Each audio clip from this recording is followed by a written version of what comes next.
As we can see, this is a relatively simple neural network, but it's not too simple to understand the idea of backpropagation and forward feed. And we will be able, after conducting this example, we will be able to extrapolate the reasoning of backpropagation into other more complex perceptrons. So let us start with simple data. This will be our training data. I will provide this data in a supplementary Jupyter notebook file or a Python module. So 2.5, 1.2, 1, and let me go with the second one, 1.2, 0.8, and 0, and many more. So to get some more intuitive understanding of this data, let us assume that this value of 2.5 is the dimension of length, and this one is the dimension of height, and this one is associated whether we want to recognize a tiger or a cheetah. So our neural network is supposed to distinguish the tiger from cheetah, basing only on the values of those dimensions. And I would like to emphasize one more thing before we actually start, that we won't be going through whole process of neural network training. We're gonna do only one forward feed and one backpropagation in our example, but this is enough to understand how it works. Now let's start using those values to fill up our initial neural network. Here I will draw the value equal to 1, and here also, as those neurons are associated to biases, and they are always sending the value 1. And here let us use our first training example. So here will be the value of 2.5 and here 1.2. So let me clarify one more thing. This one has nothing to do with this. This is a coincidence. I didn't took this one anywhere. This is a result that we are hoping for, that these two dimensions are associated with tiger, and the recognition of tiger is associated in our training example with number 1. But this has nothing to do with this.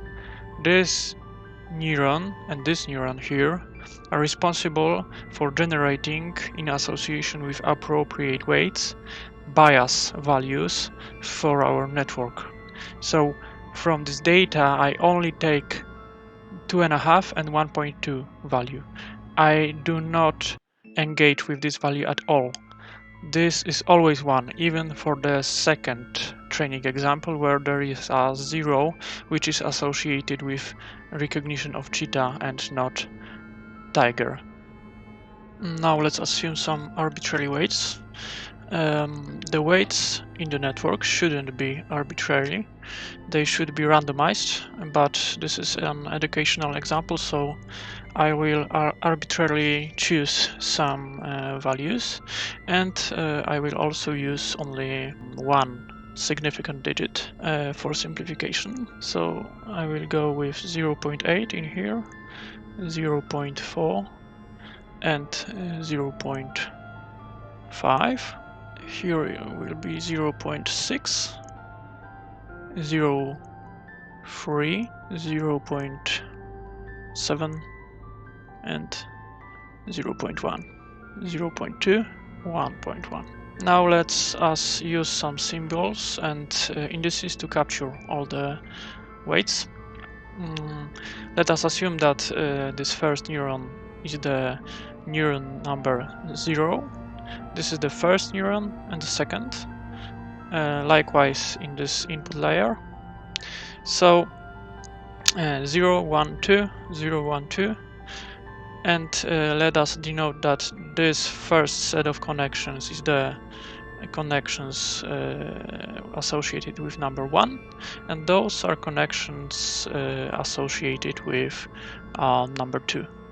So I will now print those symbols and indices and explain it. So let's, for example, take this guy here. This is W002. This 2 means that this is the second set of connections. This is the first set of connections. This is the second. And those 2 zeros means that we are connecting this neuron that we denoted as the number 0 with this neuron denoted as the number 0, and so on. So this is 1, 0 because we are connecting this tiny number 1 with tiny number 0, and so on. This one is 1, 1 because we are connecting the tiny number 1 with the number 1. What is a little bit controversial in this approach is that I counted the neurons from 0, as you see, but the set of links, the connections between layers, are denoted from 1 to 2. So the first set of connections is denoted as 1 and the second is denoted as 2. And that won't do us any harm as long as we remember about it and stay consistent. So let us consider our notation issues further. Now I will print another set of symbols. I printed Z, which is associated to this sum, and A, which denotes activations of each neuron. Now let's take this Z11. This number shows that we are dealing with the sum after the first set of connections, and that is why we are dealing here with number 2, because we are after the second set of connections. Now when it comes to activations, let's go with this guy, A011. The number 1 is analogically denoted as here, so this means that we are after the first set of links. This 0 means that we are sending this activation to the neuron number 0 in the next layer of neurons. Okay? And this 1 means that we are sending this activation from neuron number 1 in this layer. And later I will explain what the Z means and how to compute it, and analogically what A means and how it is also denoted differently in different sources and publications, and how to compute it, and what kind of functions we adopted to make those computations. So now let's consider the Z value and how can we calculate it. So the Z is just a weighted sum. In case of Z that are present after the first set of connections, this will be the set of multiplications. We are going with the product of input value that we are feeding the network with appropriate weight. So in our example, there will be only x1, x0 and x2. x0 is equal to this number, so 1. x1 is 2.5 and x2 will be 1.2. I denoted it more generally as there can be more neurons in input than in this simple example. Sometimes this first component of this sum is denoted as the letter B, but it doesn't really matter how we name it, as previously, as long as we stay consistent about it. So with this kind of approach where we are substituting the b value instead of this w, you can come across in certain publications with this kind of matrix formula. This is really the same as this one because this vector is without this first term, and the b value is always multiplied by 1. So this one and this formula are the same, and I will stick with this blue notation. But I decided to mention those alternative notations so you won't get confused when reading other publications. Before we jump to the actual calculations of this weighted sum z from our example, let me state that the weighted sum can bring us some memories from linear or polynomial regression. However, in neural network world, this term z cannot be referred as before as a prediction or hypothesis because those terms will be used later in our example. So let's begin our forward feed process of this neural network. Let's start with computing the z11 value. So this is this value here, and I will be using this formula here. As you can see, I'm going with 0.8, as this is weight of this link, 0.6, as this is weight of this link, and 0.7, as this is this weight on this link, and 3 values in the 1 in the biased neuron 1. Let me emphasize one more time that this 1 has nothing to do with this.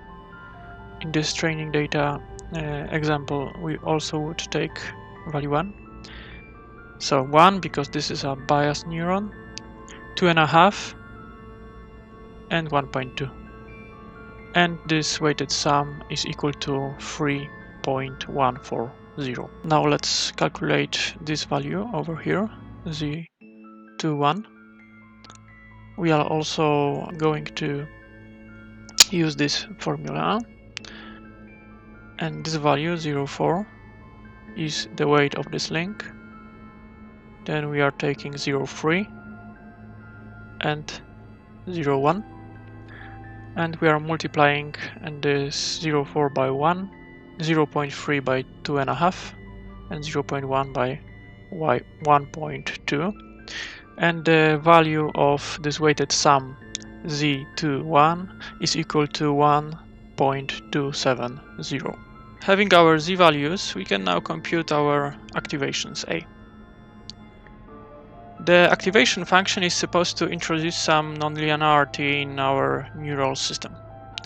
If someone would use z values as activations directly without considering the A as some nonlinear function, it would lead to oversimplification of the network.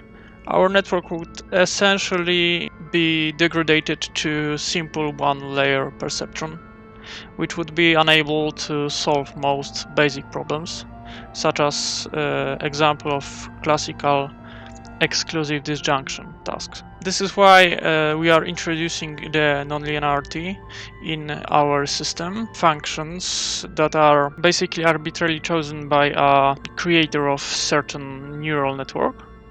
But the most classical example is a sigmoid function, which I will plot right now.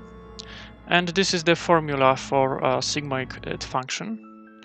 As we can see, it always returns the value between 0 and 1, no matter how big the value of the weighted sum is.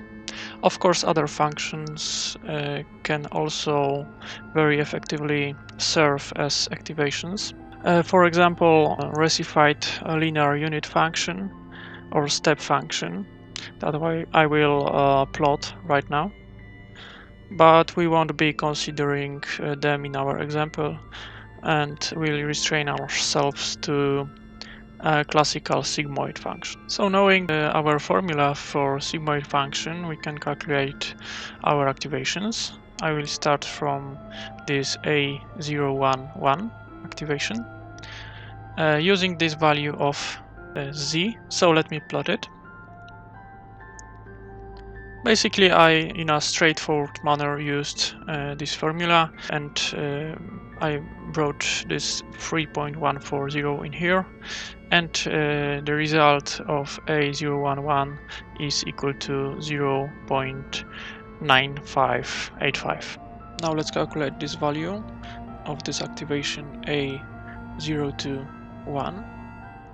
I will be using the same formula for sigmoid function, but instead this time I'm taking this value of Z21 1.27, and the result of this activation is equal to 0.7807.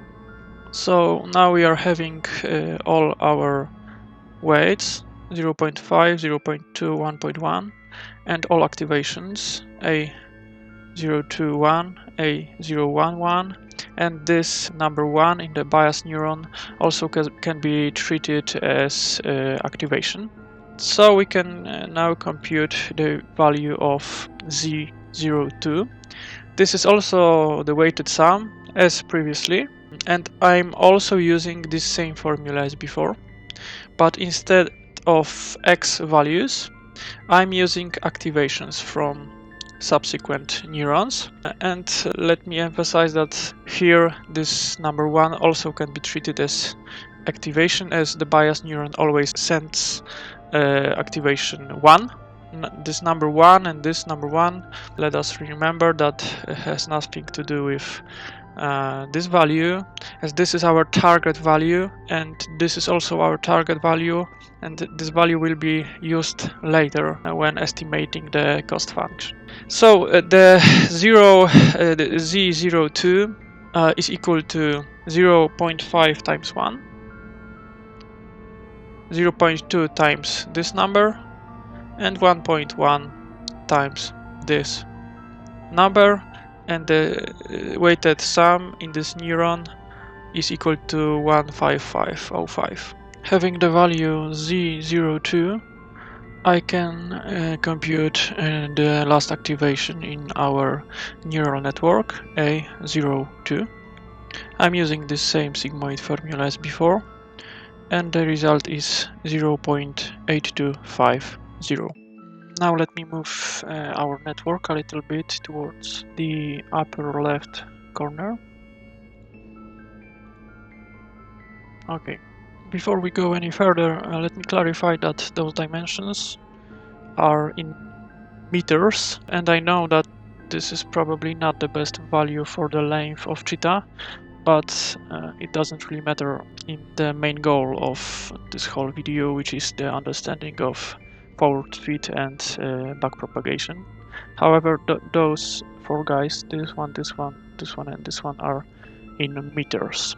And our target values are always binary, so if we are trying to teach the network that she's dealing with dimensions belonging to cheetah, there always will be 0 in the training data, and in case of dimensions belonging to tiger, there always be value of 1.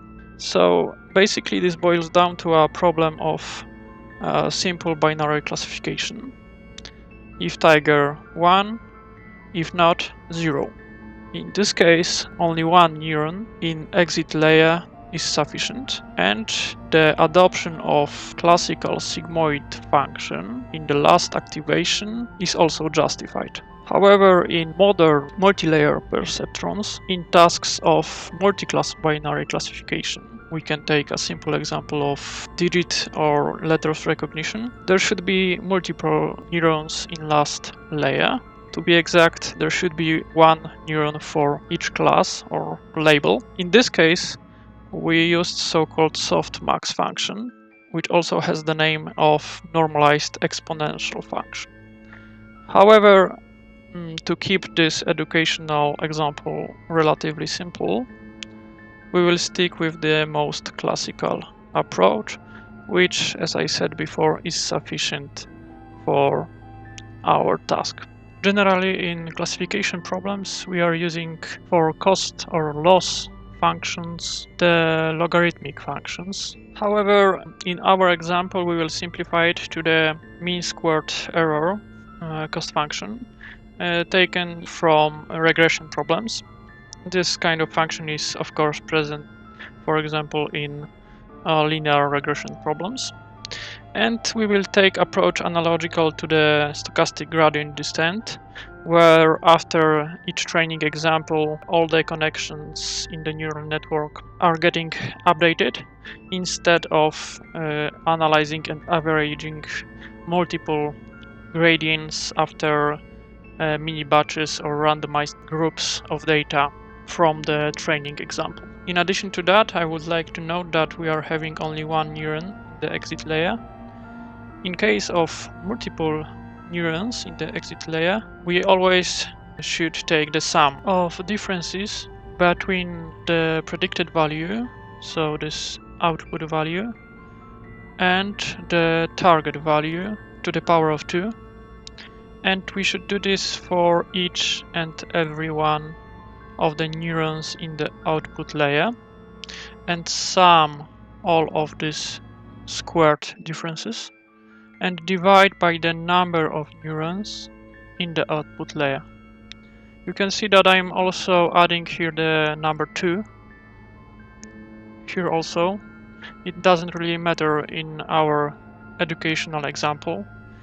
The formula for derivative will be a little bit simpler if we add here this number 2, but don't get too excited about it when you will read some other publications and there won't be this number here in the denominator. So on the basis of this knowledge, now I can compute our cost function from training example number 1. And finally, we are using this value number 1 from this first training example, and this 1 appears here and here.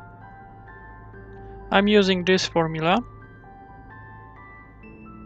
or this is the same, because I have only one neuron and I have only one training example, because this is my simplistic approach due to the educational property of this training video. So 0.5 times 0.850, this is this value from this activation that I calculated before, minus 1, and this is finally the one from here. Okay, if I would consider second training example, this would be 0, as those dimensions should be associated with the recognition of cheetah and shouldn't be associated with the recognition of tiger. So 1 is from here, squared, and the values of cost function in the point of a02 equal to this number equals 0.01531, and I can bring this value here on the main chart. So finally we can notice that our forward fit process is complete because all necessary values are calculated in our network, and now we can begin the backpropagation process. Now we can define what is the goal of our study. Well, we want to now begin the backpropagation process in order to calculate the suggestions for minor changes in those weights. When we gather all suggestions regarding the necessary changes of the weights, we will be able to update all those weights in order to obtain better output result of the network. What I mean better, I mean the output that is closer to the target value in a given example. So in this first training example, our target value is 1. So after updating our weights, we should get a value that is a little bit closer to the target. In order to achieve that, we need to calculate what is the influence of a very small change in our activation function to the change of our cost function. The ratio of two of those extremely small changes will be denoted as partial derivative of our cost function. However, we need to compute it at the point which value is equal to our current value of activation function, which is 0.8250. So here I'm simply substituting this formula that I used before. To compute this formula any further, we need to use an analogy to some simple theorems regarding traditional derivatives.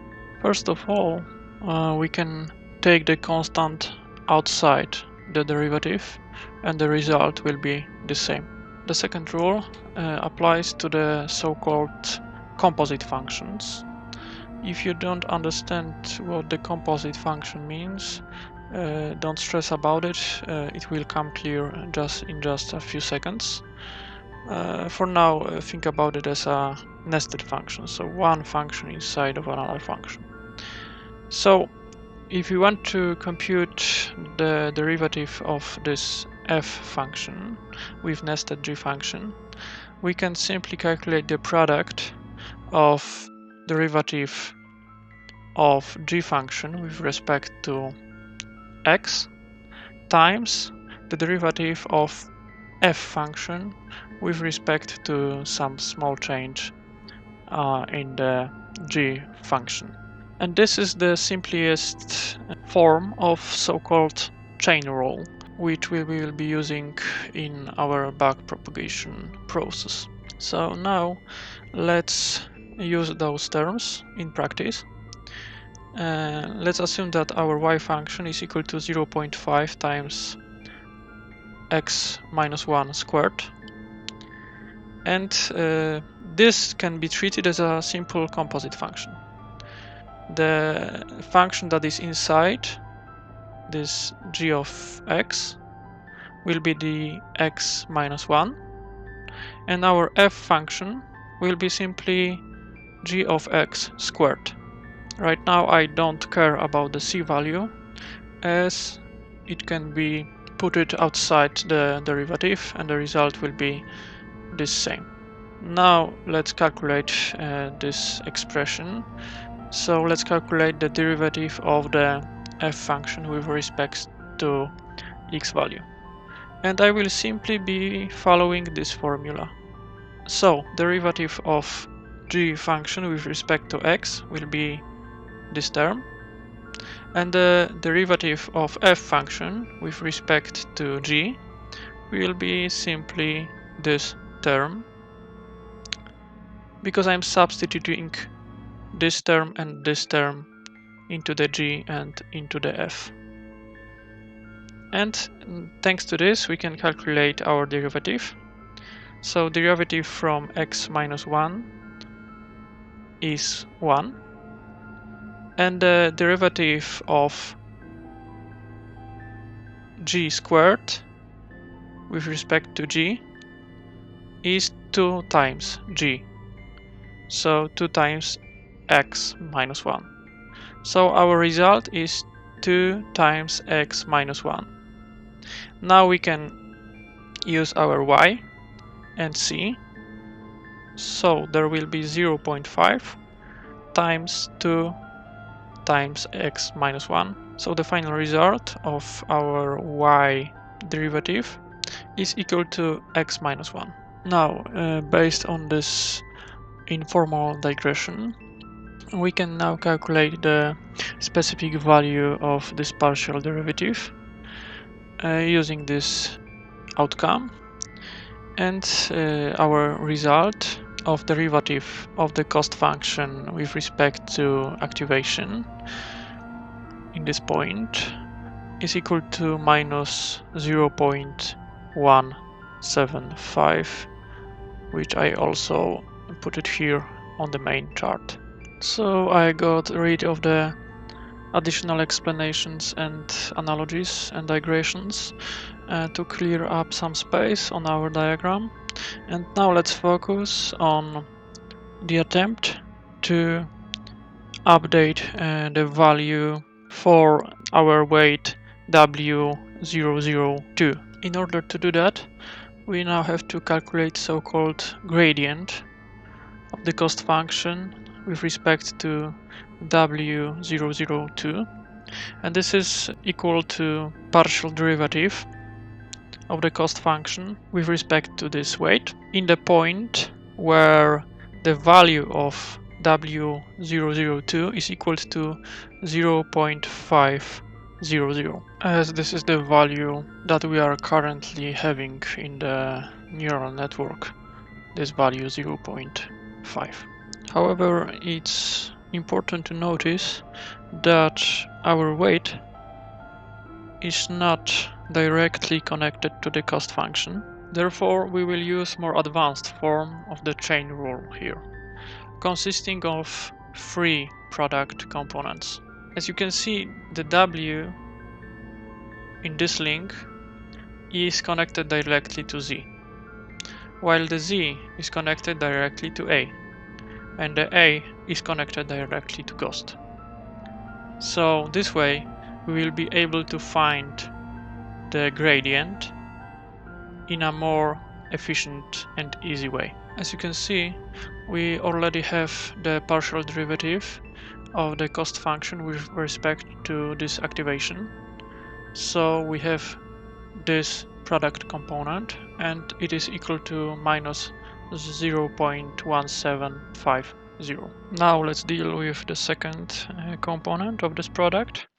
This is a partial derivative of the function A02. This is our activation function, which depends on the z function, the weighted sum function z02. And this partial derivative has to be calculated in the point 15505, so in this value.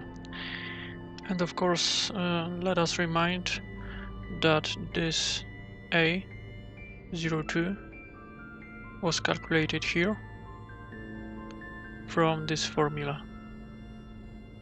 So we are calculating partial derivative of this function with respect to z. And it can be proven that derivative of our activation function with respect to z is equal to this function times 1 minus this function. So A02 times 1 minus A02, where A02 is equal to 0.8250, and this gives us the result equal to 0.1444. So now let's focus on the last term of this product. We have partial derivative of the z function, this function, with respect to this weight. We have defined how to calculate the z function, z02 function, with this formula, which I'm using again here in this derivative. And when we look closely at this derivative, we can notice that those components do not change with respect to W002. The only thing that is dependent is this first component of the sum.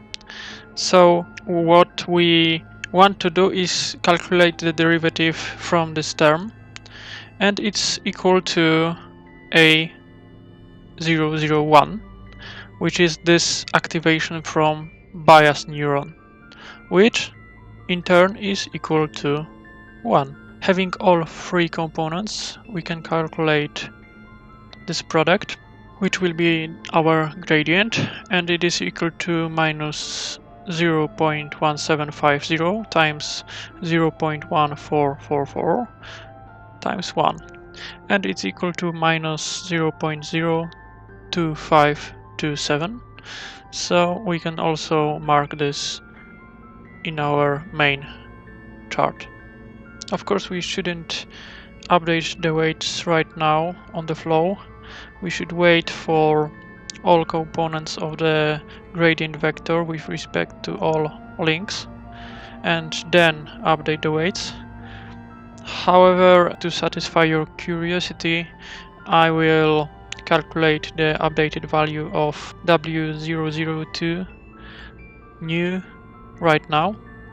I'm using this formula where this eta symbol is learning rate, which is equal to 0.1 in this example.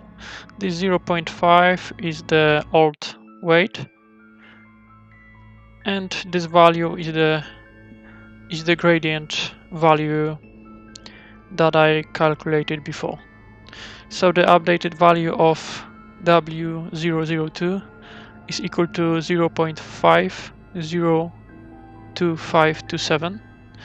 So as you can see, the value has slightly increased. This is because we are telling the neural network to compute the output value in such a way to get this value a little bit higher, closer to 1. So now let's try to deal with our next weight, W012, which is currently at level 0.2. Let's calculate appropriate gradient, which is, as before, the partial derivative of the cost function with respect to this weight.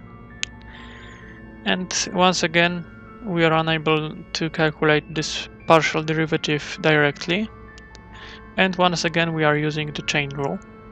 So this partial derivative is equal to the product of 3 components, of which 2 we already have.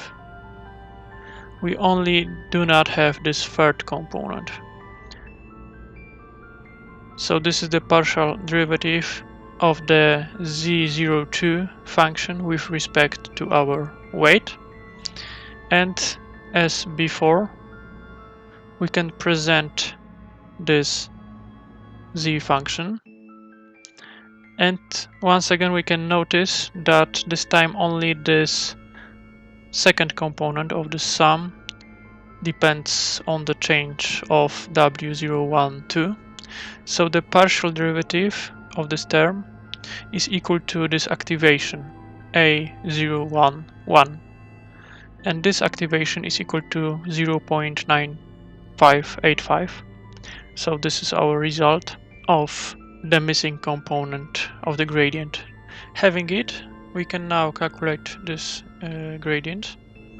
So the gradient is equal to minus 0.1750 times 0.1444 times 0.9585, and the result is minus 0.02422. And once again, I would like to remind you that we do not want to update the weight yet. We would like to first calculate all of the components of gradient vector and then update all weights in all links. However, I will do it right now, and I will use the same formula as before. So our result is 0.2 minus the learning rate, this eta value, and it's multiplied by the gradient value. And the result of the updated weight W012 is equal to 0.202422. Now let's consider this weight, which is currently at the level of 0.6, the weight W111. This will be the last set of calculations in this tutorial. After those calculations, I hope that you will understand the backpropagation process entirely. However, if we calculate the gradient of the cost function with respect to W111, we will get very complicated composite function. This is why we will introduce a split of those computations into several steps. First of those steps will be the calculation of the partial derivative of the cost function with respect to activation in this neuron, which is directly connected to this weight. So to calculate it, we will use the chain rule again. The first component of this product will be the partial derivative of the cost function with respect to this activation. Second product will be the partial derivative of this activation with respect to this weighted sum function. And the third will be the partial derivative of this function with respect to our considered activation. Before we jump to calculating it, let me do one more digression. Let's assume that we have 3 neurons in the output layer. In this case, this neuron, marked by the yellow color, is influencing the outputs in all 3 neurons in the last layer. And this is why the term for this partial derivative would be a little bit more complicated, because this would have to be a sum of 3 components regarding the relationship with this neuron in last layer, neuron number 0, number 1, and number 2. This is why I assumed the kappa values in the sum as from 0 to number 2. However, this is not a significant complication for this formula, and the calculation wouldn't be much more difficult. Of course, in our case, the kappa value is equal to 0, because we have only the one neuron in the last layer denoted as 0. So we can use this simplified formula. Now let us note that this partial derivative is very alike to the previous one and this one. And let us note that we already have the values of those two first components. The first component is equal to minus 0.1750, and the second component is equal to 0.1444. We only have to calculate this partial derivative of the z function with respect to this activation. And this partial derivative with respect to A011 has this feature that only the second component of this sum is dependent on the small change of this activation. This is why this partial derivative will be simply equal to the value of weight W012, which was in the original version 0.2000. Let me emphasize that we do not want to take here the updated weight. I only calculated it on the fly to satisfy your curiosity. So now we can calculate this partial derivative in a straightforward manner. So it will be the product of 3 values that we already know.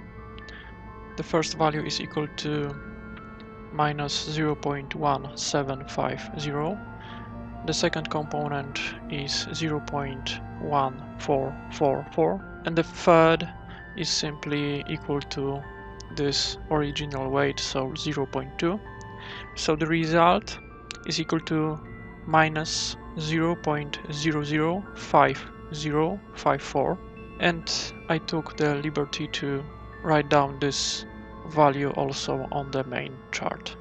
Now we have to calculate the partial derivative of the activation function A011, this function, with respect to this weighted sum Z11. Let us remind ourselves that the activation function is represented by this formula, and the derivative of this formula with respect to z value turns out to be equal to the activation times 1 minus the activation. We have already used this formula before, so we will use it again here, this time with respect to the value of 0.9585, as this is the value of A011. So we have 0.9585 times 1 minus 0.9585, and this partial derivative at the point of z11 equals to 3.14 is equal to 0.03977.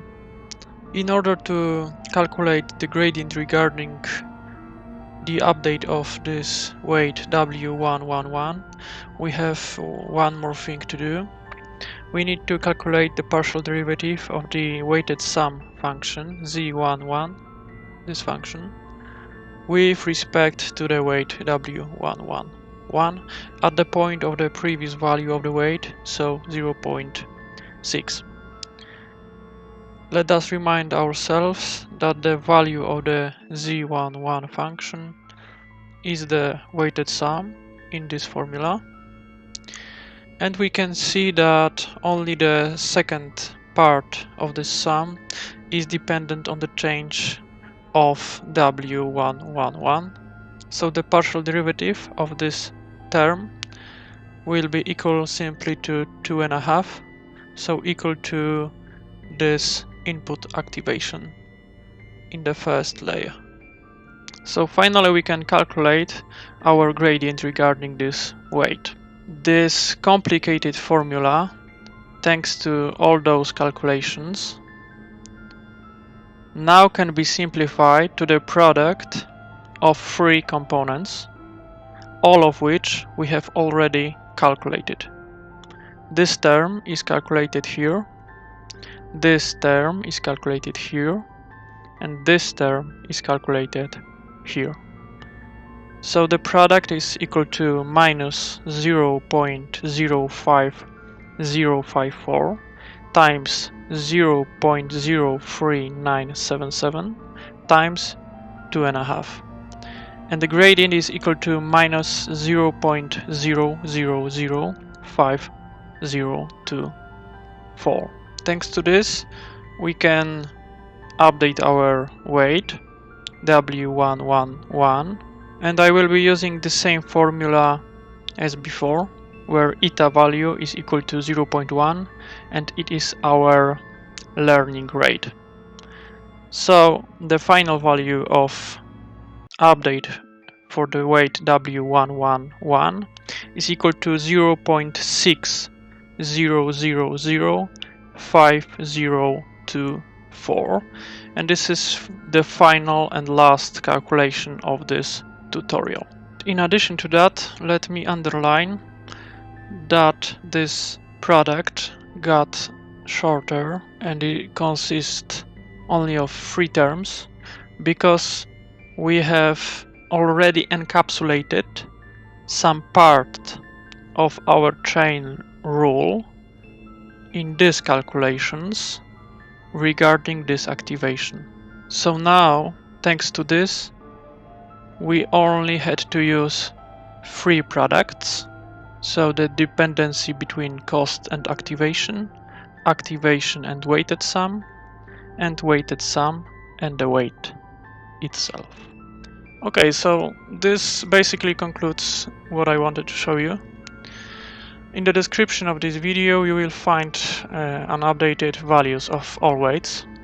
So, basing on the knowledge that you gained from this video, I suggest that you calculate them yourself. Also in the description you will find a link to the GitHub repository, where I will add appropriate Python module to recreate the steps shown in this video. I would also like to thank you all for attention. If you learned anything from this material and recording, please consider getting acquainted with my other GitHub projects that I publish there, hitting the follow button, and checking out my other research activities that I am currently running in regards to engineering and Python programming.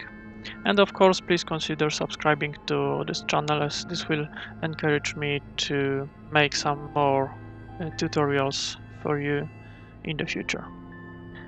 And finally, please note that this is my first YouTube recording, so please be understanding if you didn't like this tutorial or notified some errors, as I am not used to giving the lectures on this platform.